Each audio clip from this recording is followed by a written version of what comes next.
Super Summer Size. Crunchy.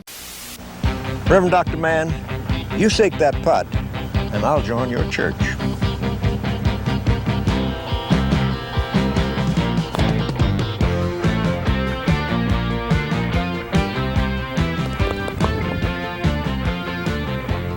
At Riverbend, we'll take them any way we can get them.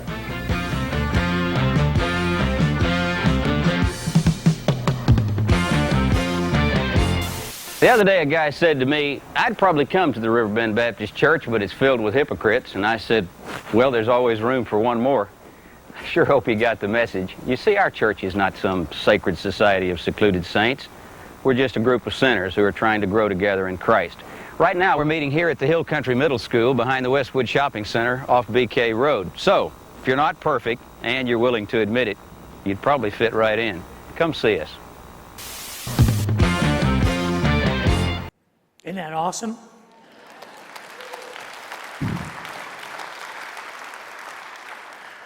We are, aren't we? We're awesome. We are awesome.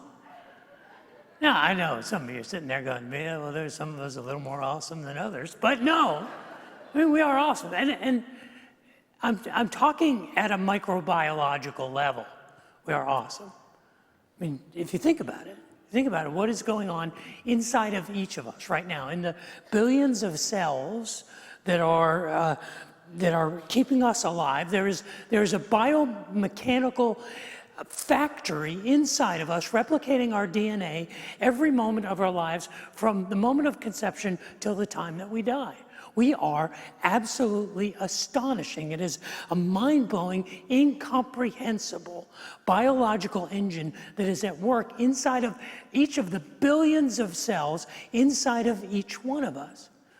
It is the replication of deoxyribonucleic acid, DNA. It is the biological structure that basically programmatically creates us. It is the blueprint or the architecture for everything that we will be. In our DNA, from the moment of our conception, there is information encoded in our DNA that determines how tall we will be, how big our feet will be, what color our eyes will be, the shade of our skin, what color our hair will be, or whether or not we will have any hair. All of these things, all of these physical attributes are encoded in our DNA from the moment of conception. Deoxyribonucleic acid. It is made up of 4 nitrogen-based nucleotides, cytosine, adenine, thymine, and guanine. I think I always get guanine and guano confused. I think it's guanine. It's the four nitrogen-based nucleotides that are bound together through the covalent bonds of hydrogen atoms and phosphates and deoxyribonucleic sugars that form what we know of as sort of this spiral staircase. And encoded in our DNA is all of the information that will develop us as living organisms. It was in the late 1800s that a number of botanists, led by Gregor Mendel and Charles Darwin, began to suggest the idea that all living organisms were guided by some kind of architecture, internal microbiological architecture. It wasn't until February the 28th, 1953, it was February the 28th, 1953, when a professor at Cambridge University, Dr. Francis Crick, went to the Old Eagle pub on Cambridge University and announced to his colleagues that he and his laboratory partner at the Cavendish Labs in Cambridge, named James Watson, had literally discovered the secret of life. It was Crick and Watson who published the paper that year on the double helix structure of DNA. And from their research and from their suggestions, not only did they win a Nobel Prize, but they also invited all of science and biology and botany into the world of genetic research. With their conclusions, we now, 65 years later, use DNA almost as a common occurrence. We think of DNA as actually commonplace. Genetic engineering and being able to do biological and medical research at the genetic level was a product of just 65 years ago. Nanotechnology and bioinformatics that are being developed in our day are products of Crick and Watson's research on the structure of DNA. In fact, you can now go online and submit a DNA sample to Ancestry.com, and they will tell you your ancestral history based on your DNA. Think of all the crimes and the changes that have taken place in our criminal justice system just because of DNA profiling and DNA evidence. Think of how many episodes of the Jerry Springer Show have been made possible just by the DNA evidence that has said, no, you are the father. We think of DNA as commonplace, and yet it is amazing and awesome and incredibly complex. It's enough to make even the most agnostic scientist step back in awe. Modern evolutionary biologists actually believe that what is transmitted in our DNA is not just our physical attributes, not just how tall we will be or what our facial structure will look like or the color of our eyes. What is also transmitted from generation to generation in our DNA are actually the attributes of personality, characteristics like talents and abilities and liabilities and limitations and vulnerabilities. All of these things are believed to be transmitted through this genetic code that is being replicated in each of our bodies, in the billions of cells that make up our body every moment of our life. It's absolutely mind-blowing. I am of the conviction, though, that not only do human beings and living creatures have a DNA, I believe that local churches have a form of spiritual DNA. I believe that God designed it from the very beginning of the church, the birth of the church, 40 days after the resurrection, on the day of Pentecost in Jerusalem. From that day forward, God's design was to build local churches in communities, assemblies of people who were called together. And they each had an individual DNA, that each local church has a DNA like each individual person in this room. Now, there is kind of a species-level DNA that's denominational, that determines whether or not you're a Methodist or a Baptist or a Presbyterian or an Episcopalian or a Catholic or a Unitarian or an independent or a Congregationalist. These kind of broad species-like DNAs exist in every church. But I believe every church has a personality, that it is formed from its conception with this identity that is unique to that local congregation, that is fashioned and imprinted in a form of spiritual DNA that is replicated throughout the history of that local church. The DNA of Riverbend Church began 40 years ago, but the DNA of Riverbend Church isn't simply located in Dr. Gerald Mann's vision and in his unique once-in-a-lifetime personality. It's not even located in the 60 families who struck out on the adventure in the summer of 1979 and started meeting at Hill Country Middle School that became what we are today, Riverbend Church. It has more to do with an ancient strand of DNA that goes back 2,000 years. I like to think that the particular DNA of Riverbend Church was handed down from a story that Jesus told 2,000 years ago. It is a story that is represented by the painting as you come into the main entrance off of the plaza into this building, the Home for Hope. It was a painting that was commissioned shortly after this building was constructed.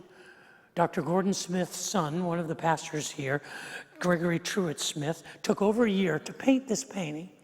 And it is a painting that represents a story in the 15th chapter of Luke, the story of the prodigal son. And it's the story of the prodigal son that is a representation of what I believe is the DNA of this place. Today, as we prepare for 3 weeks from now, we're going to have a party. We're going to throw ourselves a great party on August the 25th and celebrate 40 years of blessing and being blessed. And as we prepare for that, I want to look back today and I want to examine the DNA of Riverbend. I want to pull apart the nucleotides that make up this double helix chain that is the DNA of this place by looking at the story that is represented in that mural, the story of the prodigal son. But before we look at that, before we do some spiritual biology, would you pray with me? Father in heaven, I would ask that the words of my mouth and the meditations of my heart would be pleasing in your sight, that you would use your word spoken by your servant and anointed by your Spirit to remind us of the blessings with which we have been entrusted and the blessing we can be for generations yet to come. Pray that for myself and for my family and for all of us here, for I ask that in Jesus' name. Amen. I think most of us know the story of the prodigal son, don't we? I mean, the story of the prodigal son is a story of a rich man. It's in Luke chapter 15. He had 2 sons.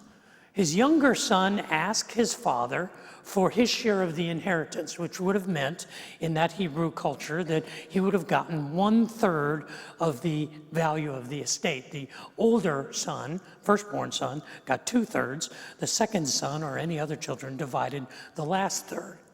And it was inappropriate for him to ask that of his father before he died, but in the story, the younger son asked for his share of the inheritance, and the father gives it to him. And so he liquidates 1/3 of his estate, and he gives it to his son, and he takes this inheritance, and he blows town. It says he goes off to a distant land, and there, and I like the way that the King James puts it, he squandered his wealth in riotous living.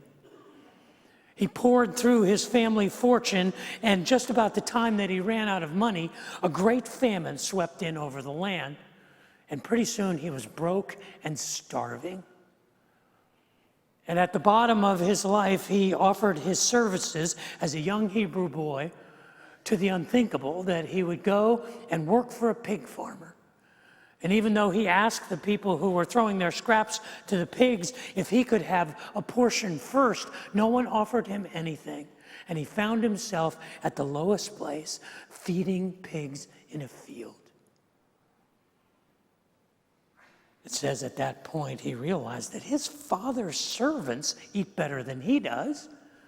If he just went home and apologized, if he just said, "Father, I've sinned against God and I've sinned against you. Take me back not as your son, but as your servant," he would be better off than suffering in this foreign land feeding pigs. And he decides to get up and go home to his father. And the image of the wayward prodigal son coming home and his father embracing him and restoring him to the family is one of the most beautiful images in the Bible. And we love that image because we love happy endings. We love nice, tidy packages. I once was lost, but now I'm found. Was blind, but now I see. The wayward son or daughter has come home. The prodigal child has returned. I think we like that story not only because it has a happy ending, but because it's our story. Because all of us have a heart that wanders. All of us know what it is to drift away from God, if not outright rebel against God. Many of us have seasons where we shake our fist at God and push back against any sort of relationship with Him. And so knowing that we could always come home and always be welcomed back is a hope-filled thing. And I think we like the story because of its happy ending and because of our sort of understanding of it, our appreciation of it. But there's much more to the story than this, especially at the DNA level, at the level that shaped the culture and the vision of this church. You see, there are 3 main characters in the story of the prodigal child. And the first one is the lead character, the one who we think is the star, and that is the prodigal son. The second character is really the star. He appears to be a supporting actor, but really the star of the story is the faithful father. And then the overlooked kind of character actor, the one who has an important message, but we often miss, is the story of the older brother, the story of the bigger, better, bitter brother. And there's some things that we know about these characters and some things that we don't know. For example, we don't know how long the prodigal child was away from home. We don't know how long it took him to come home. We don't know whether he burned through his resources quickly or whether he lived in a foreign land and had so much wealth that it took him decades to go broke. We don't know whether he lost everything very quickly or it was kind of a slow burn. We don't even know, as it tells us in Luke chapter 15, that when he was feeding the pigs, we don't know whether he stubbornly stayed there for any length of time. He may have fed pigs for months, if not years. Have you ever known anybody who's stubbornly stuck in with the pigs? Who is saying, I'm not sure I want to leave, I don't know how to leave. I don't know how to extricate myself from the pig pen that is my life, from these relationships, from these difficulties. Have you ever known anybody who was stubbornly trying to find their way through it? I think we've all known people like that. That's why the DNA of Riverbend has no clock. The DNA of Riverbend says, okay, we don't know how long it takes. The story doesn't tell us. And the story doesn't tell us because it doesn't matter. It takes as long as it takes. It takes as long as you need. You see, part of the DNA of Riverbend says, we're not going to walk up to you and go, you should be better by now. You should have had it figured out by now. You should be over that addiction by now. We know that there isn't a clock, there isn't a calendar, there isn't a measure that says, okay, you've had enough time. We don't know. It takes what it takes. It takes as long as you need. And at Riverbend, we want to create the space so that you can come and find your way home, even while you're feeding pigs in a distant land. As long as it takes. As far as you have to go. It won't take too long and it won't be too far. We don't know how long it took, but we do know that at some point he came to the end of himself. At some point the prodigal child reached the end of his rope. He hit bottom. He came to the end of his abilities. We know that the prodigal child came to his senses. That he realized that this life he was living was flawed and stupid, and feeding pigs was ridiculous. And he could go home and be with his father and live better than he was living in this distant land. But you know what the hard thing to accept about that is that it's always your choice and my choice. No one can make that choice for us. The story tells us that he got to a point where he came to the end of himself, where he came to his senses. I wish I could make that decision for people. I really do. I think all the time, if I could have a superpower, what would my superpower be? Would it be flying? Would it be invisibility? Would it be reading people's minds? If I could have a superpower, what the superpower would be that I would want? I would want the superpower that gave me the ability to change others, to change people. So I could walk up to a person who is behaving in a self-destructive way, and I could go, hey, stop it! And they would go, oh, all right. Okay. Hey, don't do that anymore. You're hurting yourself and you're hurting everyone around you. Really? Okay, I won't do that anymore. That would be a superpower, because let me tell you the truth. I barely have the power to change me. I have not been granted the authority or the responsibility to change you. It is not my job to fix you. And in the DNA of Riverbend, there is this idea that it is not our job to fix you. You have to find your way home. Oh, we can point the way, and we can paint signs on the ground, and we can cheer and celebrate the path, but you got to choose it. It is the prerogative of God And as far as I know, he's got it in hand to change our lives. You know how a lot of people find their way to Riverbend? They walk across the parking lot because they hit bottom and they wind up in a recovery meeting across our parking lot, and they find their way in, and we want them to find a place that is safe for them. We tried putting up signs. Hey, you'll have a good time if you go this way. The sign for free beer didn't work, so we took that down. This way, losers, that didn't work. Because there's no way that we can do something that fixes someone else.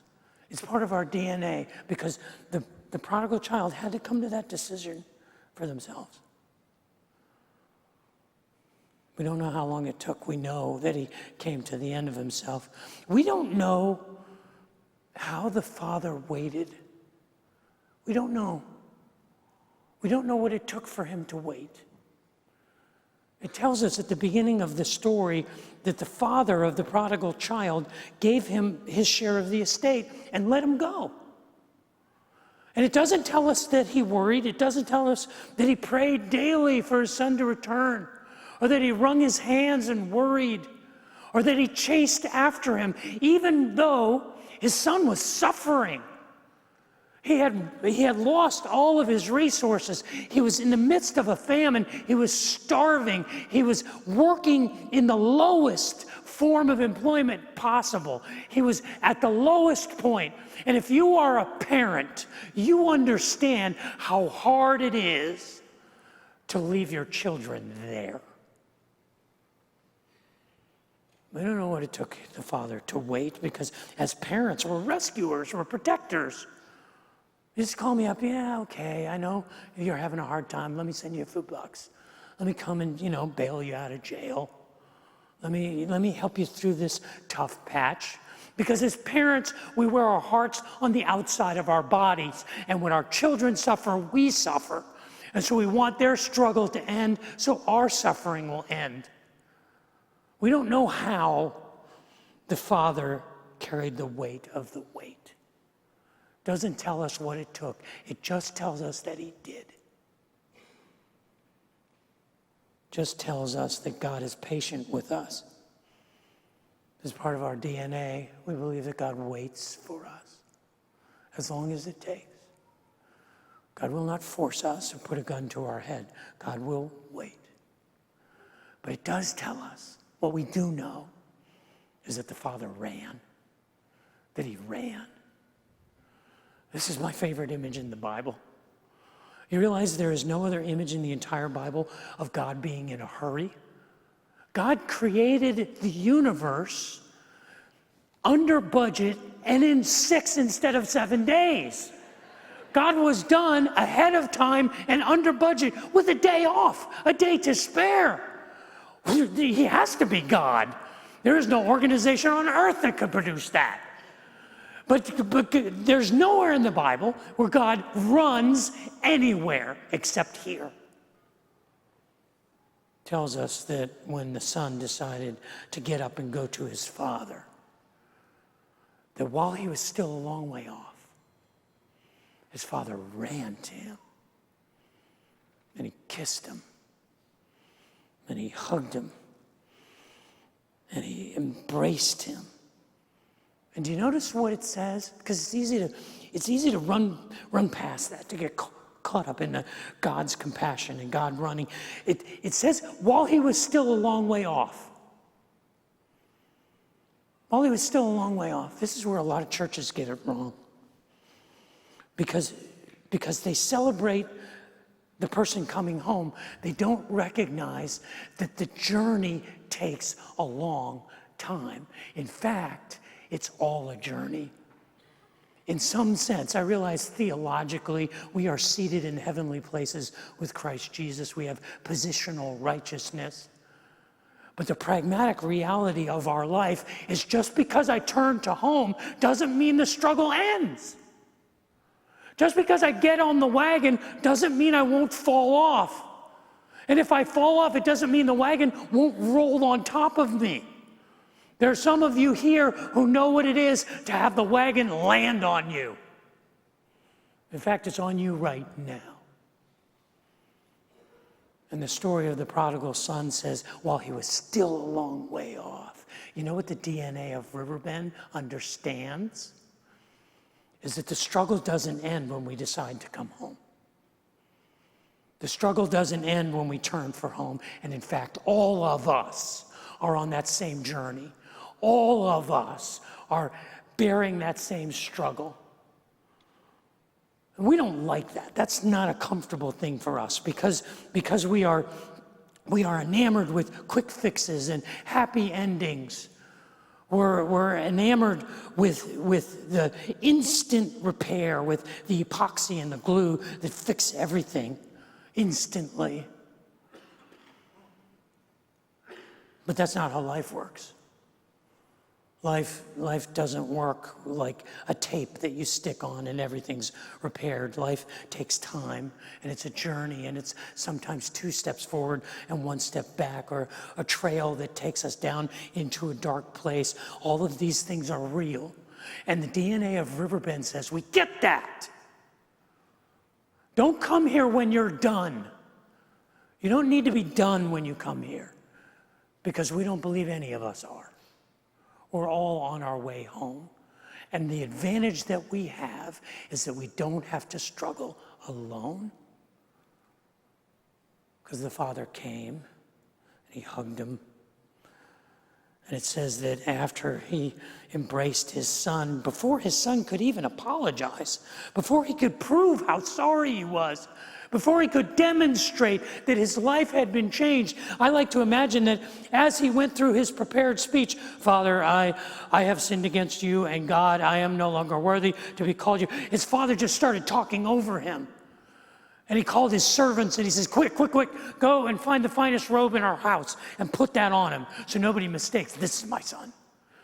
And go put the signet ring on that gives him the authority of his estate, that reinstates him into our family, and put the sandals on his feet so that people recognize that he's not a vagabond. This is his home. And then he says, go, that fatted calf that we were saving for a celebration, we're going to have a barbecue. And it's going to be right now. Before the son has a chance to demonstrate that he's changed, before he has tithed, or before he has served in the church, or served in the children's ministry, or done anything to demonstrate that he's transformed, because that's not the point. The point is not that we make it all the way home. The point is we turn toward home and God runs to us. This is the DNA of Riverbend. This is the DNA that says, okay, so you struggle, so do we, so do I. None of us is perfect. All of us are on our way. Some of us are a few steps down the road, but we're all on the same road. We're all in the same boat. This was the hard thing for the older brother to accept. The bigger, better, bitter brother had a hard time. He had struggled with his brother's journey. He may have hated him before he left, but he certainly hated him after he was gone. And then when he returned, it tells us in the story that he was out in the fields as he had been every day, faithfully serving his father and his family, when he noticed there was music coming from the homestead. He probably saw the smoke coming off of the barbecue grill, probably smelled the aroma of the brisket. You know how that can travel for miles. And he started back toward the homestead, and as he's going, I like to imagine that he was thinking, hey, is it my birthday? Is somebody throwing a party for me? Maybe this could be all about me. Maybe this could be a celebration for me. This is going to be great. And he sees one of the servants coming out of the homestead. He says, hey, what's going on? You can tell me. Is this a surprise party for me? Is it really? Is it? And he goes, oh, no. Your brother came back, and your father is throwing a party. And it says that he threw a fit. He planted his feet in the ground, he crossed his arms, and he said, I'm not even going in. What does it say? It says his father came out to him and begged him. So I want you to be a part of this. I want you to be a part of this because your brother has come back. And the bigger, better, bitter brother says, really? Really? Seriously? This is what happens? I have been here every day. I have never done anything to disobey you. I've done everything you asked. And you never, even once, gave me or my friends so much as a goat sandwich. And you take the fatted calf and you offer this celebration for this son of yours who took all of his wealth and wasted it on prostitutes. And God knows what he did. Really? Seriously? This is how this works? You know why churches shoot their wounded? What I mean by that is often churches will marginalize people who have a story, who are still in process, who are still struggling, or who wind up in a situation that looks bad for the community. You know why churches shoot their wounded? For this reason. It's what the older brother said to his father. This son of yours, he's not a brother of mine, this son of yours, did what I always wanted to do. I always wanted to go blow a bunch of cash in Vegas and pick up some hookers. That's what I've really longed to do. I've never done it because I'm the good son. And how can you say that one gets to do it and comes back scot-free? Daddy doesn't play that. That's no good for me. And churches shoot their wounded because of envy, because of jealousy, and because of projection. You want the psychology of it? It's because they often look at this other person and say, well, you've done some bad things. You need to pay. You need to suffer. You can't just do that and walk away. That's no good. We know that the older brother struggled to accept his younger brother. You know, there are people who visit Riverbend every week. Every week they come, and there are probably some people here today. And your circumstances of life have put you in a place where you need to change your church home for one reason or another. Maybe you're new to Austin, you're new to the area. Maybe you had a season that now you're looking for a new church home, and you're godly people. You got it going on. You know where the book of Zephaniah is. You have walked with Christ all your life. You kind of are men and women of substantial faith, and you're looking for a community that says, you're good. We're like you. We don't do those things. We're not those kind of people. We're these kind of people.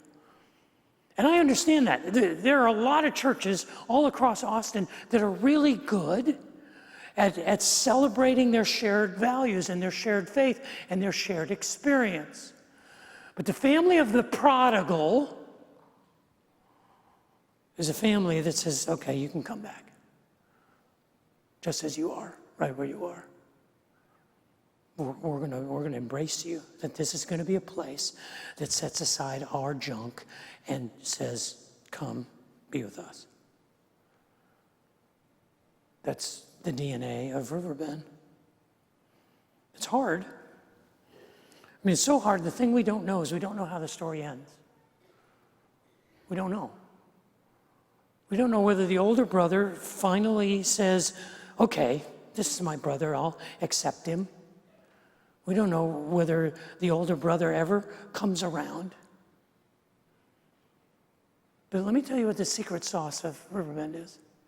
What the secret ingredient of our DNA is, that it's populated by people who take their faith seriously enough to realize that what is going on here is not about them. That they are here for others. That they are here and grounded in their faith, not to be reinforced or patted on the head and say, oh, you're so good, or you believe all the right things, and you do all the right things, but to say, no, I am here to serve because it's not about me.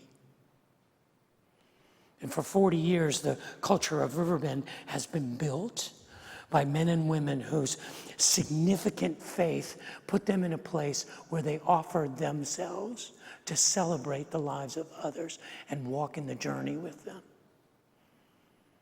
This is the secret DNA of Riverbend, that it is populated by people who work in the field, who are faithful and generous, so that others have a place to come home to. Because somebody has to do it. Somebody has to be the older brother. Somebody has to be the faithful one, so that the one who is searching and the one who is hurting and the one who is lost has a place to come home to. That's the secret of the DNA of Riverbend. What does the father say at the end of the parable? He says to his son, everything you have, everything I have is yours. You've always been with me. What more do you want? What more do you want? I'm giving you everything. I've given you everything. You already have everything. But this brother of yours, he was dead and now he's alive. He was lost and now he is found. We have to celebrate because it's not about you.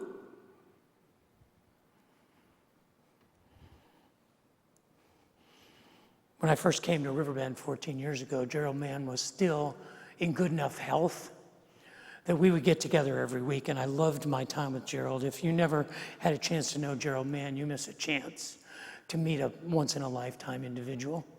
He was a character. How this guy became a pastor, I don't know. He was amazing. He would tell me jokes, and I would go, Gerald, I can't tell this to anyone. And he would go, I know. He would tell me stories, and for the better part of a few years, we would get together every week, and before Parkinson's kind of limited his abilities to interact, we would have some great conversations about this place, about his heart for this place. And I asked him one time, Gerald, was there anything that ever really broke your heart? It was the only time I almost saw him cry. No, there was another time when we wrote notes to Gerald, and in the last month of his life, I went and read these notes that you wrote to him, laid by his bedside and read them to him. I watched him weep over those, but this was the only other time. I said, what was it? He said, well, you know, when we first started Riverbend, there were 60 families, and everybody was all in, and everybody was being a part, and the church grew, it exploded. In the first 5 or 10 years of the existence of Riverbend, it just hockey sticked, and people came from all over the city because there was no church like it. There was no one like Gerald. People came from everywhere because of the message of grace and because of the way it was presented. And in 1975 or 1985, the church was moving onto this property out on the new Loop 360. And just before the church was about to relocate, a woman, a wife of one of the founding families, a family that was very close to Gerald, who he liked a lot, who had participated throughout the first decade of Riverbend's existence, they were important, came up to him and said, you know, because we're relocating to this new church, we should probably take the opportunity to make clear that we're interested in a certain kind of people. And she said, I've noticed over the last few years that there are increasing numbers of people who just don't seem like good church folks. They come in and they smell like smoke, or I smell alcohol on their breath, or they'll only come maybe once in a while. They don't even know where the hymn numbers are. They're turning to the pages. They're just not good church folks. And I think we should do what we can when we move to kind of make it clear to them that this is a new chapter. I asked Gerald, how did that make you feel? He said, it broke my heart. I wept that she didn't understand. She didn't understand. I said, well, what did you say to her? He said, well, I looked at her and said, I'll help you find another church. But his heart was breaking because he thought she understood. But it's a lot to ask. It's a lot to ask. To grow up with the DNA of Riverbend means you have to come to a place where you realize it's not about you. You are here for others. And we don't know if the prodigal brother, the older brother, ever changed. We don't know if he ever accepted his younger brother and his journey. And maybe that's the point of the story, you know? Maybe the point of the story is that it didn't end there. We're writing it here. That each of us is writing the end to that story. Will you be the older sibling who says, I'm here for you, welcome home? Or will you be the one who says, what about me? We have a chance to write the end of the story. That's why it doesn't end like that. I think it's poetic. But this is the DNA of Riverbend. This is what that mural represents. When you walk in off the plaza and you see this sort of cartoonish image, it's a representation of the DNA of this place. That the wounded prodigal with dirty feet and leaves in his hair finds safety and finds refuge in the arms of his father. That is our DNA. DNA is an invisible thing. No one really has ever seen it. You can't see it. It's only 2 nanometers wide. Basically, through X-ray crystallography, you can get an idea of what DNA is doing, but you really can't see it. If you want, there's a super interesting TED Talk by a guy named Dr. Drew Barry. It was given in Sydney, Australia in 2011, and he's a microbiologist and a computer scientist. And this video has over 2 million views, and it's his animation of the reproduction of DNA. This is kind of how he made it look. This is going on inside of your body all the time, in billions of cells. This biological factory, this biomechanical engine is working inside of all of us all the time, from the day of our conception. Now this is what he says is in real time. This is taking place every day of our life. This DNA chain is reproducing. He then goes on to show another model of a DNA strand. That's one strand of DNA. That DNA factory is that purple protein there. A DNA strand is 30 to 40 million nanometers long. It's wrapped around these protein replicators inside of the nucleus of a cell inside of a chromosome. And as our body reproduces our chromosomes and reproduces our cells, these cells divide. And this is how they picture the division of these cells. And the communication that takes place as the DNA is being replicated, that goes out through these superstructures, these communication lines, to the rest of the cell. And it sends out these signals, and he turns them green to say, it's green, we can go, the cell is ready to divide, the DNA has been replicated, and then these communication molecules, which he calls molecular eye candy, kind of walk the communications along these communication paths within the cell. Now, you can't really see this. It's just a representation of it. But if you think about that biological engine in 2 billion or 3 billion cells in your body, replicating itself every day of your existence, it should blow your mind. Even the most irreverent agnostic scientists step back in awe of this. I think it is no less awe-inspiring when a community of people come together and agree to show grace to each other and to everyone else.